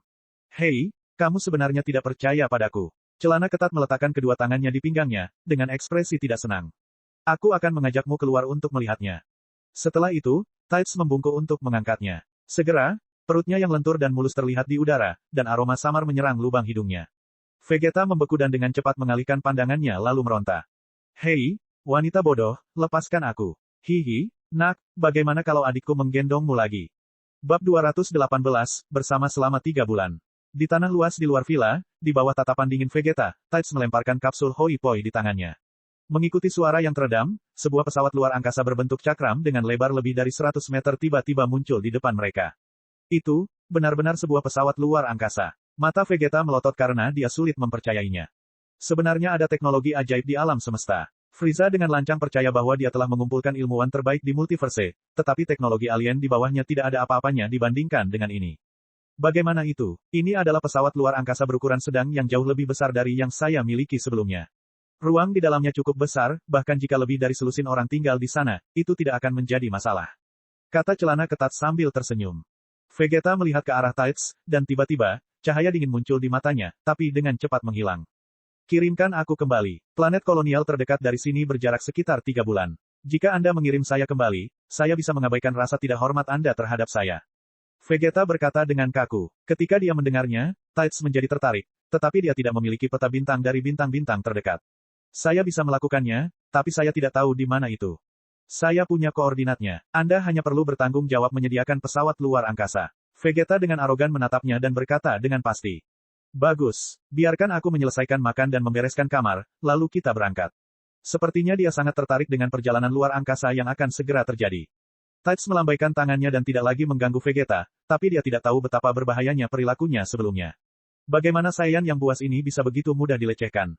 Tides hanya mampu mempertahankan hidupnya sejauh ini karena Vegeta terluka parah. Saat dia mendengarkan dia makan, Vegeta menelan ludahnya dan berpikir dalam hatinya, saya tidak tahu dari mana wanita ini mendapatkan makanannya, tapi ini sangat lesat. Segera setelah itu, Tides dan Vegeta menyelesaikan makan siang mereka, dan kemudian Tides mengubah villa itu kembali menjadi kapsul Hoi Poi. Saat itulah Vegeta mengetahui bahwa rumah yang dia tinggali selama beberapa hari juga telah dibentuk dengan menggunakan kapsul. Ayo pergi, beri aku koordinat tujuannya, dan AI pesawat ruang angkasa akan mengemudikannya secara otomatis, mengambil kapsul Hoi Poi dari tanah dan memasukkannya ke dalam kotak, Tides berkata kepada Vegeta, yang wajahnya berubah lesu. Oke, jawab Vegeta dan mendorong kursi rodanya, mengikuti di belakang Tides. Namun, dalam hatinya dia berpikir, siapakah wanita berambut pirang ini? Kekuatan pertempurannya jelas remeh, tapi semuanya tampak aneh. Suara ketukan terdengar saat Tides memasukkan parameter yang disediakan oleh Vegeta, lalu menekan tombol untuk berlayar. Dengan gemetar, pesawat luar angkasa dengan cepat melonjak ke langit, dan aliran udara mengalir ke bawah, menyebabkan riak seperti gelombang bertiup di padang rumput datar di bawah. Pesawat luar angkasa itu berubah menjadi sinar cahaya abu-abu keperakan dan melewati atmosfer, meninggalkan planet ini. Melihat planet padat, dari lubang di kapal, yang perlahan-lahan surut, Tides mengusap bahunya, sesuai permintaan Anda, kita bisa mencapai planet kolonial dalam 3 bulan. Anda harus istirahat di sini dulu, aku akan pergi dan mengganti pakaianku. Setelah dia mengatakan itu, dia berjalan menuju salah satu kamar. Pesawat luar angkasa berukuran sedang yang diberikan kepada Tides oleh masyarakat Freydaya ini memiliki panjang sekitar 120 meter. Ada lebih dari selusin ruangan di dalamnya. Setiap ruangan relatif luas, dan tidak akan ada masalah meskipun puluhan orang tinggal di dalamnya. Melihat Tides berjalan pergi, cahaya dingin muncul di mata Vegeta, dan dalam hati dia berpikir, wanita ini benar-benar merepotkan. Dia terlalu sering berganti pakaian. Saya benar-benar tidak mengerti apa gunanya berganti pakaian.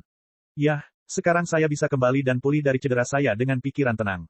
Ketika saya tiba di planet kolonial dalam 3 bulan, saya dapat menghubungi kantor pusat. Juga, apa yang terjadi dengan Nappa dan lainnya? Sial, pangeran ini terluka parah di planet terpencil. Vegeta berpikir dan mendorong kursi roda menuju kamarnya. Hari berikutnya cukup membosankan. Karena tidak ada ruang hibernasi, Vegeta hanya bisa dengan sabar tinggal di dalam kamar, membuang waktu. Tapi, fisik seorang Saiyan memang luar biasa. Setelah beberapa hari, Vegeta telah memulihkan kemampuannya untuk bergerak, dan kekuatan pertempurannya berangsur-angsur pulih, dan sekarang, Tides sama sekali tidak berdaya melawannya. Wanita lemah itu sungguh tidak berguna. Pada usia 21 tahun, dia hanya memiliki 2 kekuatan pertempuran. Tapi makanan yang diambil wanita itu sungguh luar biasa dan lesat. Sepertinya dia sama sekali tidak berguna. Mempertahankan pemikiran ini, sudut mulut Vegeta sedikit melengkung ke atas, dan suasana hatinya menjadi menyenangkan. Dalam beberapa hari berikutnya, saat fungsi tubuhnya pulih, Vegeta mulai berlatih di pesawat luar angkasa.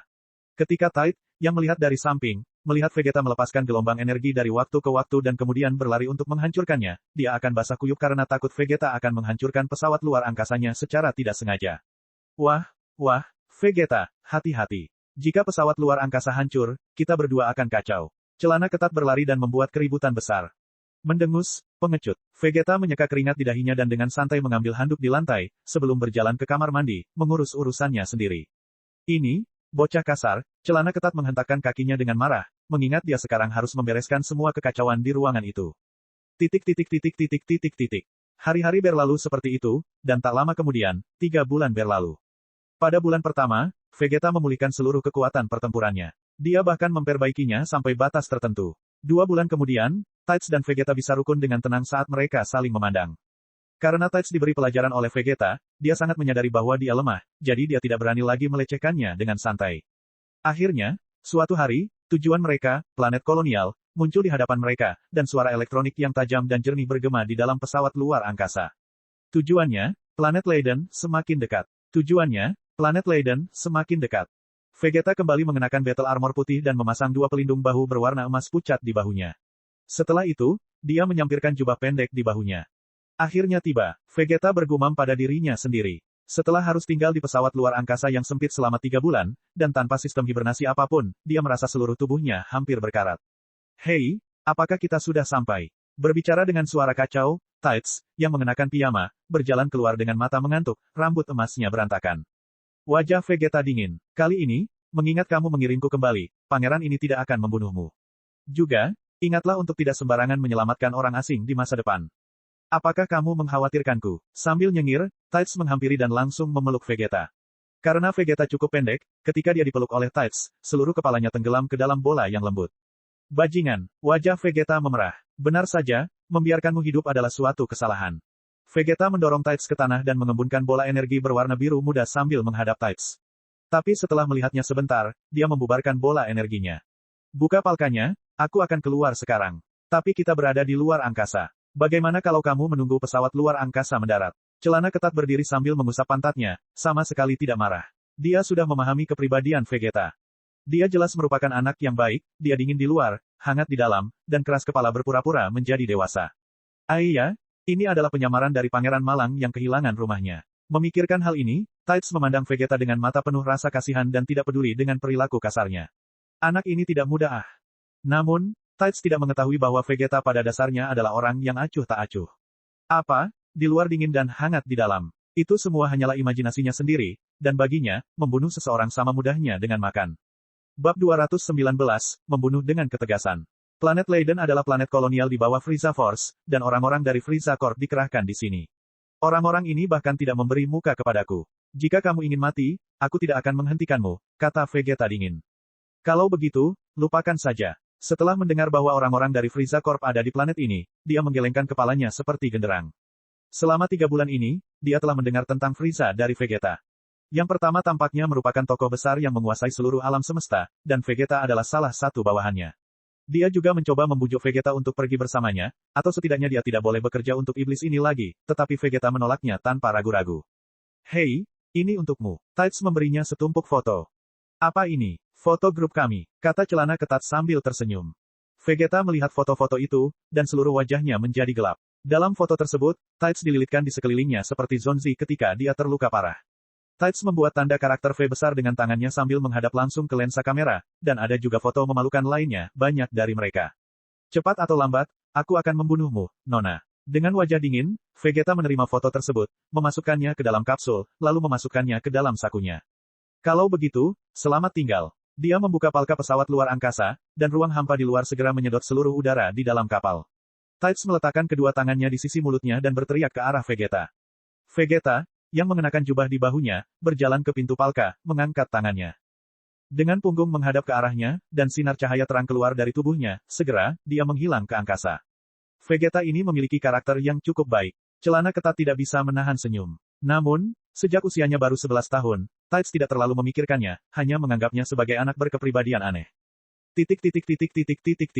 Di planet Leiden, di dalam pelabuhan luar angkasa yang telah mengalami transformasi besar melalui teknologi, gedung-gedung tinggi yang ada di mana-mana menyerupai mercusuar.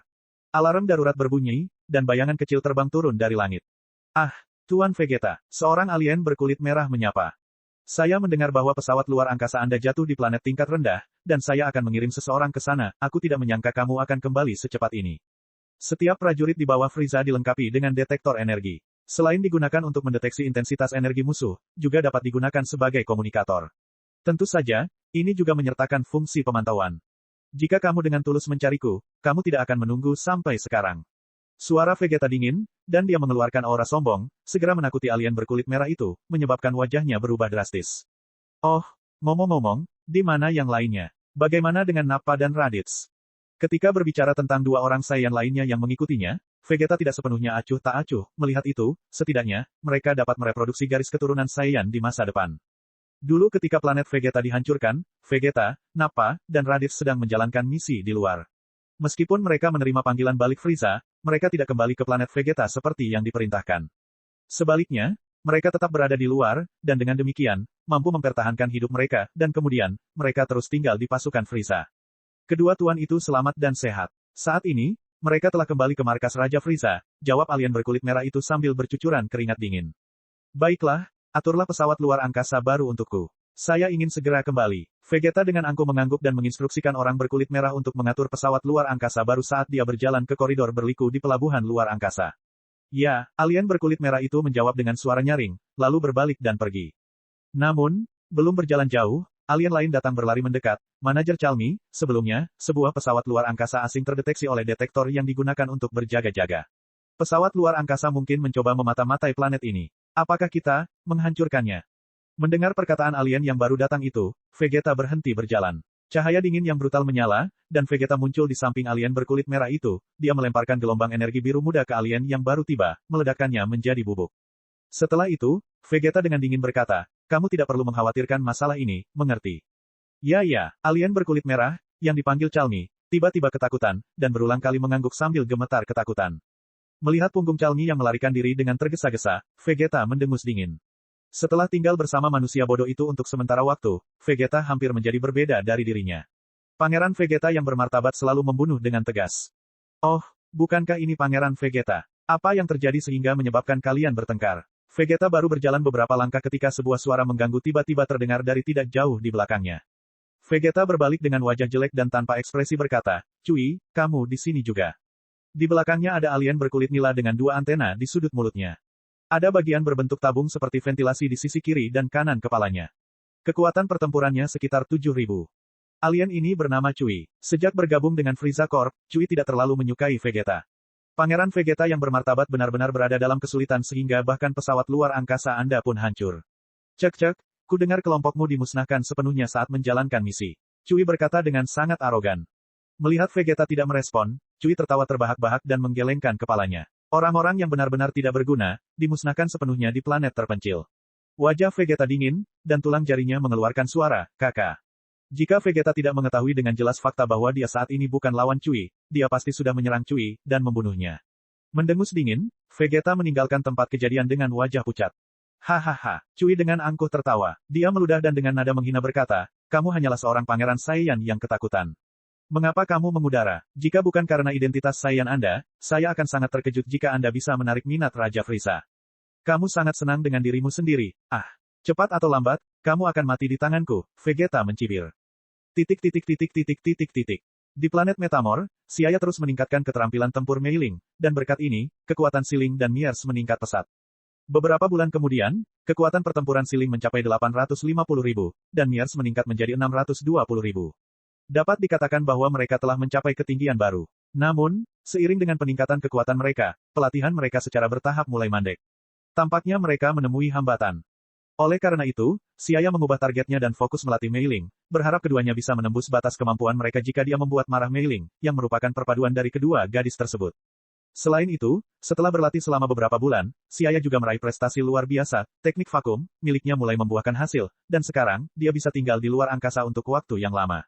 Setelah teknik vakum digunakan, lingkungan vakum tidak lagi membahayakan tubuhnya.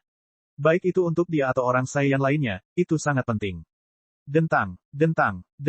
Siaya dan Siling berlatih dengan meninju dan menendang, namun, alih-alih menyebut sesi mereka, pelatihan, sesi itu lebih merupakan permainan antara pria dan wanita. Siling sedang menghindar dan bersenang-senang ketika sebuah titik cahaya muncul, dan Miers terbang dari cakrawala. Begitu Miers mendarat di tanah, dengan sebuah gulungan panjang tergenggam di tangannya, dia berteriak, Siaya, lihat, ini adalah buku bergambar yang saya beli di pasar. Ada banyak sekali ilmu bela diri di dalamnya. Datang dan lihatlah. Siaya mengambil gulungan itu dan melihatnya sebentar. Ini adalah hal yang sangat mendasar, tetapi juga dianggap sebagai sistem pelatihan. Berapa banyak yang Anda habiskan? Tidak banyak, hanya 3 batu energi. Miers terkikik. Di wilayah timur, mata uang yang populer dan umum adalah batu energi. Batu energi memiliki spesifikasi yang berbeda-beda, berdasarkan jumlah masing-masing batu yang dikandungnya. Oleh karena itu, ketiga batu energi yang dikeluarkan Miers seharusnya merupakan batu energi yang bernilai cukup tinggi. Namun, bagi planet Hongshan saat ini, uang hanyalah persoalan jumlah. Sirkulasi harian, kurangnya pasokan perdagangan kapsul Hoi Poi, dan imbalan misi organisasi patroli galaksi telah menyebabkan planet Hongshan memiliki kekayaan yang tak terhitung banyaknya. Sistem pelatihan planet Metamor lebih berharga daripada kekayaan yang tidak ada habisnya. Namun, karena seni bela diri planet Metamor lebih cocok untuk umat manusia, setiap kali non-manusia melatihnya, efeknya akan sangat berkurang, atau bahkan sama sekali tidak efektif. Jadi, sistem pelatihan planet Metamor hanya menyebar dalam skala kecil di alam semesta. Mungkin bermanfaat untuk menyebarkan seni bela diri dasar ini. Seiring bertambahnya kekuatan planet Hongshan, Xia, sebagai pemimpin, juga akan mendapatkan lebih banyak manfaat. Babak 220, memanggil Shenron Api Emas. Setelah mengucapkan selamat tinggal kepada Tuan Rade, mereka kembali ke planet Hongshan, dan ketika mereka tiba, mereka mulai menyebarkan seni bela diri dasar, yang mereka bawa kembali dari planet Metamor, ke seluruh planet Hongshan. Proses pembelajarannya memakan waktu beberapa bulan, terutama, teknik vakum, dan teknik fusi, yang membutuhkan pelatihan dalam jangka waktu yang lama. Teknik vakum adalah keterampilan yang harus dipelajari oleh setiap Saiyan, tetapi teknik penggabungan dijadikan opsional oleh Xia.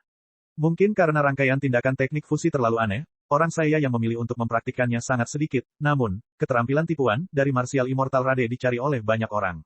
Meskipun Xia memahami bahwa keterampilan tipuan sebenarnya menunjukkan efek terbatas dalam pertarungan tingkat tinggi, mengingat fakta bahwa sebagian besar Saiyan di planet Hongshan tidak akan mampu mencapai level tinggi, tidak banyak yang bisa dikatakan. Jadi, setelah menggabungkan seni bela diri magis planet Metamor dan seni bela diri aneh di bumi, para Saiyan planet Hongshan secara bertahap berjalan di jalur alternatif.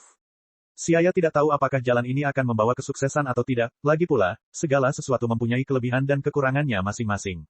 Namun, setelah mengambil kelebihan dari kedua jenis seni bela diri dan memahaminya secara menyeluruh, Xia percaya bahwa akan ada hasil yang tidak terduga, setidaknya, Xia sendiri mendapat banyak manfaat. Xia, berapa sisa kacang senzu? Berbaring dengan piyama di tempat tidur pada malam hari, Siling berbalik dan menghadap Xia. Xia tersenyum, konsumsi kacang senzu dalam 2 tahun terakhir tidak terlalu besar. Mungkin tersisa sekitar 50.000. Saat itu, Xia telah membawa lebih dari 70.000 kacang senzu dari Korin. Setelah bertahun-tahun dikonsumsi, masih tersisa sekitar 50.000.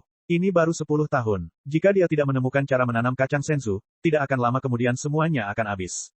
Bukankah selama ini Laun belajar menanam kacang senzu? Dia seharusnya sudah mempelajarinya, kan? Siling bertanya. Ya, Xia mengangguk. Sebenarnya proses menanam kacang senzu tidaklah sulit. Namun yang sulit adalah menggunakan air ultra ilahi untuk mengairinya. Air ultra ilahi adalah air obat yang sangat beracun. Jika seseorang tidak berhati-hati bahkan untuk sesaat saja, kacang senzu mungkin berubah menjadi beracun. Terlebih lagi, kondensasi air ultra ilahi juga merupakan masalah besar. Alasan mengapa Immortal Korin tidak dapat menanam kacang senzu dalam skala besar adalah karena terbatasnya hasil air ultra ilahi. Siling tersenyum dan bertanya, air ultra ilahi, apakah itu sama dengan air mancur awet muda? Apakah ini cukup langka? Tidak ada perbandingan di antara mereka. Air ultra ilahi berbeda dengan air mancur awet muda. Fountain of Youth adalah esensi dari dunia yang telah terkondensasi di kedalaman mata air kuning di dunia bawah.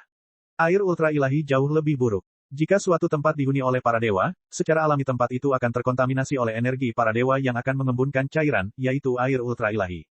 Xia menjelaskan perlahan, air ultra ilahi mungkin merupakan sesuatu yang ajaib bagi manusia, dan ada kemungkinan bahwa air itu dapat membuka potensinya, tetapi bagi kami, Raja Neraka, dan bahkan Kei yang lebih tinggi, itu hanyalah mata air biasa. Tanpa air ultra ilahi, kacang senzu tidak bisa ditanam. Apakah kamu tidak punya bola naga? Kenapa kamu tidak mencoba bola naga? Siling bertanya, merasa bingung. Efek dari kacang senzu tidak perlu dipertanyakan lagi. Itu dipandang sebagai cadangan strategis, dan tuntutannya terhadap planet Hongshan sangat besar. Xia tercengang. Bola naga kristal secara alami dapat membuat air ultra ilahi. Ini sebenarnya juga salah satu caranya, patut dicoba. Dia belum pernah berpikir untuk menggunakan bola naga sebelumnya. Setelah ia menciptakan bola naga, identitasnya sebagai pencipta bola naga membuatnya secara sadar mengurangi frekuensi penggunaan bola naga. Bola naga kristal sejauh ini hanya digunakan untuk Lavuli di Universe 6. Bagaimana kalau kamu mencobanya? Saya masih belum melihat Shenron yang Anda buat. Siling berkata dengan penuh minat. Shenron porunga dari planet Namek, berotot dan besar. Otot-ototnya yang kokoh memiliki kekuatan yang kuat dan eksplosif, tetapi penampilan luar porunga tidak sesuai dengan selera Siling. Xia pernah menggambarkan penampakan naga emas bercakar 5 padanya. Oleh karena itu, Siling dipenuhi dengan harapan terhadap naga emas yang suci dan mulia. Anda pasti tidak akan kecewa. Saat itu, kamu pasti akan terkejut. Siaya mencibir dalam hatinya. Api emas tubuh Shenron yang dia ciptakan begitu besar hingga bisa membungkus seluruh planet. Keesokan harinya, dini hari. Matahari awal fajar yang cerah baru saja terbit. Siaya tiba di bumi bersama Siling dan Miers. Saat ini belahan bumi utara masih gelap. Peluncuran sangat senang dengan kedatangan Siaya dan para gadis. Meskipun peluncuran seharusnya sedang istirahat, mengingat hari sudah larut malam, dia tampak penuh energi dan tidak merasa lelah sedikitpun. Dia mengobrol dengan Siling dan yang lainnya tanpa henti. Itu juga berkat seni bela diri dari seniman bela diri, Laun yang berambut pirang, jika tidak, keesokan harinya, semangatnya pasti akan lesu. Mereka biasanya tidak banyak tinggal di Villa Siaya di kota Semenanjung, jadi villa itu diserahkan kepada Laun untuk dikelola. Karena Laun memiliki Flying Nimbus, bola-balik antara Corin Tower dan villa hanya membutuhkan waktu setengah jam. Siling hanya datang ke villa sekali dalam beberapa bulan, kebanyakan untuk berlibur dan menikmati makanan lezat bumi. Villa itu milik Siling, tapi dia jarang tinggal di sana. Jadi, itu dijaga oleh Laun sepanjang waktu. Apakah kamu akan tinggal di bumi selama beberapa hari? Peluncuran menyalakan TV yang menayangkan berita terkini. Siling tersenyum dan berkata, kami akan tinggal di sini selama 2 hingga 3 hari, sama seperti sebelumnya. Benar, saya akan membawa Anda ke planet Hongshan untuk melihat-lihat. Saya juga akan membawa Anda ke planet Meishan, di mana manusianya persis sama dengan penduduk bumi, hanya saja mereka memiliki kristal di dahi mereka. Siling secara bertahap menggambarkan situasi planet Hongshan yang akan diluncurkan. Peluncuran mendengarkan dengan cermat, berseru dari waktu ke waktu. Peluncurannya hanyalah seorang gadis manusia biasa. Meskipun dia telah melakukan kontak dengan orang besar, seperti Corin, dia masih penasaran dengan planet di luar bumi. Saat Siling dan Laun sedang mengobrol, Miers juga tidak diam. Dia mengobrak-abrik dapur, mencari makanan yang tersisa, dia sengaja tidak sarapan sebelum dia datang. Pada akhirnya, Siaya tidak tahan, dan dengan paksa memasukkan kacang senzu ke dalam mulutnya. Miers segera menenangkan diri dan menatap Siaya dengan mata berair. Dia menggembungkan pipinya, tidak senang. Luncurkan, jika saya bisa memberi Anda perkebunan kacang senzu, jenis apa yang Anda inginkan? Siaya berjalan mendekat dan bertanya. Jika dia ingin memanfaatkan keinginan Shenron untuk mendapatkan tempat yang cocok untuk menanam kacang senzu, maka ada pertanyaan yang perlu dipertimbangkan. Di mana menempatkan perkebunan? Masuk akal untuk mengatakan bahwa perkebunan ini bertujuan untuk menyediakan kacang senzu ke planet Hongshan. Jadi, itu harus ditempatkan di planet Hongshan, namun, Laun adalah penduduk bumi, dan mustahil baginya untuk tinggal di planet Hongshan. Jika perkebunan ditempatkan di atas tanah, itu juga agak tidak tepat. Jika bisa, akan lebih baik jika itu adalah tempat seperti Menara Corin. Peluncuran berkata setelah merenung sejenak. Siaya memahami bahwa perkebunan tidak boleh ditempatkan di tanah planet Hongshan karena keunikan kacang senzu. Lebih disukai, bangunan itu harus berupa bangunan gantung seperti Menara Corin. Oleh karena itu, Siaya mengangguk, menghormati pilihan Laun. Gravitasi di planet Hongshan dan planet Meishan tidak cocok untuk tempat tinggal Laun, jadi, setelah merenung sejenak, Siaya memilih untuk membuat tempat seperti Menara Corin di planet Hongshan. Keesokan harinya, setelah tinggal sebentar di bumi, Siaya dan para gadis tiba di sebuah planet tidak jauh dari bumi. Peluncuran juga menyertai mereka. Siaya akan menggunakan bola naga kristal di sini. 7 bola naga kristal transparan meluncur keluar dari ruang dimensi dan mendarat di tanah, segera berkedip dengan cahaya kemasan terang. Luncurkan, kamu akan memanggil Shenron. Aku sudah memberitahumu mantranya. Setelah menginstruksikan peluncuran, Siaya dan para gadis mundur ke samping. Peluncuran dengan ringan mengangguk dengan rasa ingin tahu, lalu dia berjalan ke depan bola naga dan meneriakkan mantra yang diajarkan Siaya padanya, keluar, Shenron. Suaranya baru saja jatuh ketika 7 bola naga kristal mulai berkedip dengan ganas, dan cahaya kemasan mulai melayang kemana-mana di langit. Segera, seluruh planet diselimuti lautan emas, seperti surga ilahi. Saat Shenron dipanggil oleh bola naga kristal, awan yang mengambang berwarna emas. Saat itu mereka tampak gelap di planet Namek. Siling melihat sekeliling dan berkata pada Siaya. Ya, dan, awan kemasan terlihat jauh lebih baik. Miers berulang kali mengangguk. Saat bola naga planet Namek digunakan, awan gelap menyelimuti langit seolah-olah itu adalah akhir dunia. Tetapi ketika bola kristal naga digunakan, rasanya seperti telah tiba di surga. Siaya juga tersenyum tipis. Shenron sangat kuat sampai pada tingkat yang sudah memiliki sedikit keilahian. Shenron yang dipanggil oleh bola naga kristal mirip dengan yang dipanggil oleh bola naga super, itu bisa dianggap sebagai dewa naga. Shenron yang dipanggil oleh bola naga super yang diciptakan oleh Dewa Naga Zalama adalah Shenron tingkat alam semesta, yang kepribadiannya juga seperti Dewa Naga.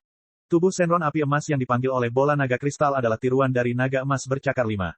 Karena kemampuannya cukup kuat, ia sebanding dengan Dewa Naga di antara milik Shenron.